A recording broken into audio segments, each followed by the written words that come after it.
हा आहे गावातला तिसरा दिवस, ज्या दिवशी आम्हाला पुण्याला निघायचं होतं. सकाळी लवकर उठलो, पटापट आंघोळ्या करून घेतल्या आणि वातावरण बघा किती छान झाले. गाडीमध्ये पोरींचे ब्लँकेट ठेवायसाठी मी आले होते. तर इतकं सुंदर वातावरण झालं होतं. सगळीकडे मोकळं मोकळं असं आपल्याला बघायची सवय नसते ना पुण्या मुंबईसारख्या ठिकाणच्या लोकांना, तर हे खूपच भारी वाटतं.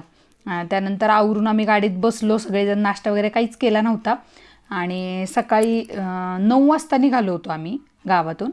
तर अशी मजा मस्ती करत चाललो होतो गाडीतून आणि अचानकपणे ठरलं की माझी बारकी नणंद आहे, तर ती शिवथरमध्ये आहे साताऱ्याच्या इथं, तर त्यांच्या घरी जायचं. अचानक ठरलं त्यांच्या घरी जायचं आहे. तर साताऱ्याच्या इथून वळण घेत होतो आम्ही, तर पुढे एक टेम्पो दिसला आणि त्याच्या मागे काय लिहिलं हे मला कमेंटमध्ये सांगा तुम्ही. त्यांच्या घरी पोचलो आम्ही शिवतरला. त्यांनी गुरुवार असल्यामुळं व्हेज मस्त जेवण बनवलं होतं. पनीर वाटाण्याची भाजी, चपात्या आणि खूप प्रेमळ आणि आपुलकीने वागवली जाणारी लोक आहेत आमची साताऱ्याकडची. आणि ह्या माझ्या ननंदबाई, तिच्या जाऊबाई आणि लहान मुलं, सासूबाई, असा सगळा गोतावळा होता. आईंना आमच्या जेवल्यानंतर थंडी वाजत होती गाडीत म्हणून त्या एकदम पदर आवळून बसल्या होत्या. ही मुलांची मस्ती चालली होती. हा भाचा आहे माझा, त्याचा जंबू घातला होता 2 मुलींनी आणि हसत होते सगळे.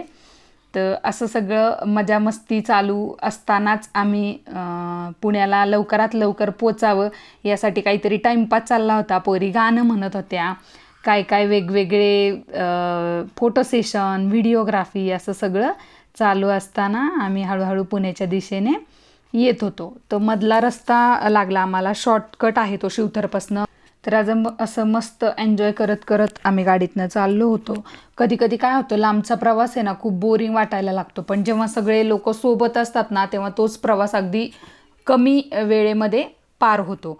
तर हा बोगदा आहे खंबाटकीचा आणि त्याच्यात पण पोरी ओरडत होत्या अंधार पडला म्हणून.